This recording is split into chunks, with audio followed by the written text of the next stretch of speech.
Bonjour à toutes et à tous et bienvenue dans ce nouvel épisode de l'histoire d'un héros Overwatch.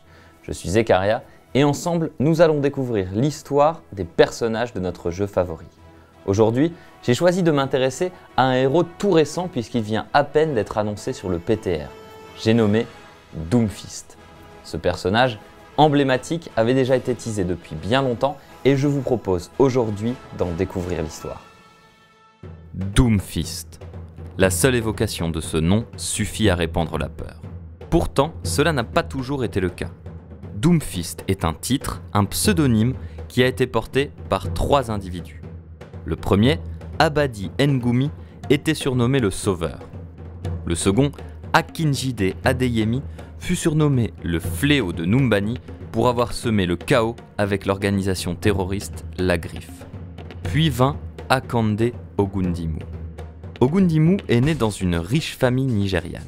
Ses parents étaient à la tête d'une grande entreprise spécialisée dans la création de prothèses cybernétiques. Pendant toute sa jeunesse, Akande Ogundimu s'adonna à 2 activités principales: faire avancer les affaires de sa famille et se battre. Ce jeune garçon, charismatique et intelligent, était passionné par les arts martiaux. Il se mit à les pratiquer de façon intensive et finit par s'inscrire dans des compétitions. Au bout de quelques années, Ogundimu était connu car son style de combat mêlant différents arts martiaux africains était redoutable. Sa vitesse et sa puissance donnaient l'impression à ses adversaires qu'il arrivait à lire dans leur esprit. Akande Ogundimu était épanoui dans sa pratique des arts martiaux et avait trouvé sa vocation jusqu'au jour où les Omniacs attaquèrent les humains. Le continent africain ne fut pas épargné par la terrible guerre qui embrasa le monde. Bien qu'on ne sache pas sur quel champ de bataille il a combattu, Ogundimu prit part au conflit. Au cours d'un combat, il fut gravement blessé et perdit son bras droit. Heureusement pour lui, Ogundimu ne fut pas tué. Après la guerre, sa famille le guérit en lui implantant plusieurs prothèses cybernétiques. Le jeune Akande était guéri, et même plus, car avec des prothèses, il était plus rapide et plus agile, bref, plus puissant. Impatient de reprendre le combat, il se rendit vite compte que ses facultés le disqualifiaient de toute compétition contre des humains normaux. Akande Ogundimu ne pouvait plus pratiquer les arts martiaux ni se battre, et pour lui, sa vie n'avait plus de sens. Il tenta de reporter toute sa rage et sa détermination sur les affaires, mais rien n'y faisait. Ogundimu devait se battre, c'était sa raison de vivre. Alors que son moral était au plus bas, il fut approché par un dénommé Adeyemi, connu sous le nom de Doomfist.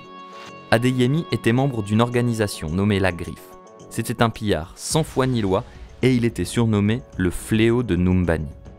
Doomfist proposa à Ogundimu de travailler avec lui en tant que mercenaire. Mais même s'il semblait réticent au début, Akande Ogundimu accepta finalement l'offre de Doomfist et rejoint La Griffe. Au sein de l'organisation, Ogundimu se sentait revivre. Il pouvait de nouveau pratiquer le combat et son charisme naturel en faisait quelqu'un de très respecté. Petit à petit, sa philosophie devint la même que celle de La Griffe. L'humanité évolue à travers les conflits. Des conflits, il souhaitait en provoquer un immense. Ogundimu était quelqu'un de très ambitieux, contrairement à Doomfist, qui lui se contentait de piller Numbani et d'amasser quelques richesses.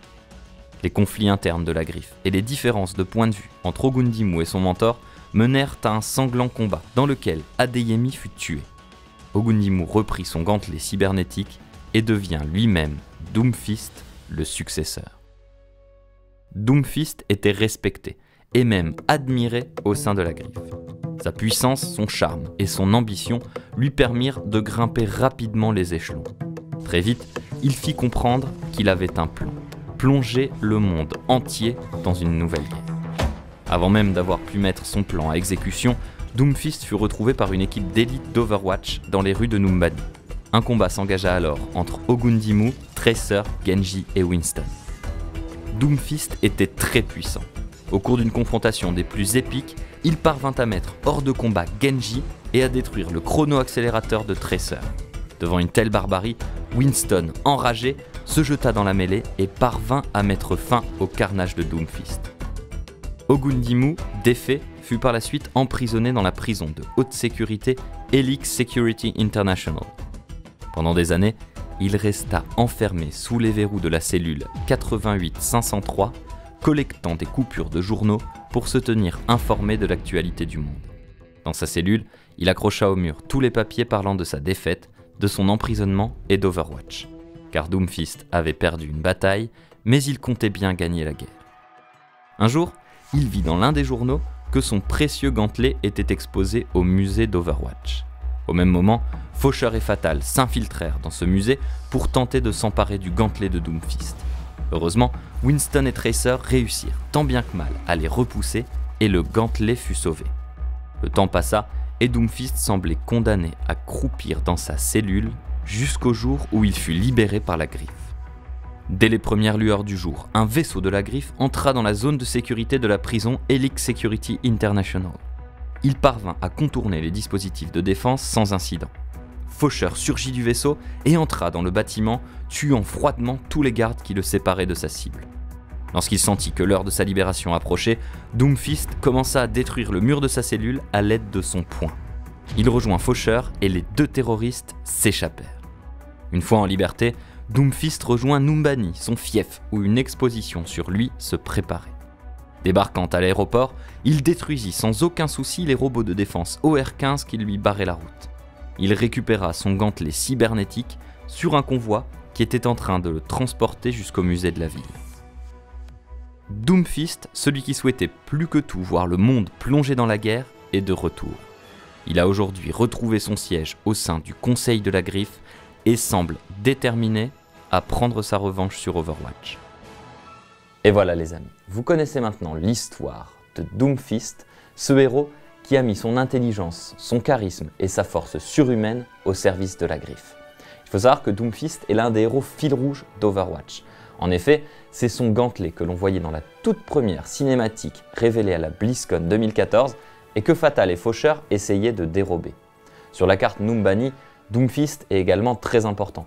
On y voit plusieurs affiches. Le payload qu'on doit escorter contient le gantelet de Doomfist, enfin contenait le gantelet de Doomfist, et il y a même un musée dans lequel se déroule une exposition à son nom.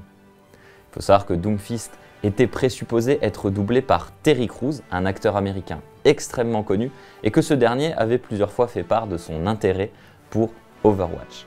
Finalement, ce n'est pas lui, mais bien Sar Ngoja qui double le nouveau héros d'Overwatch.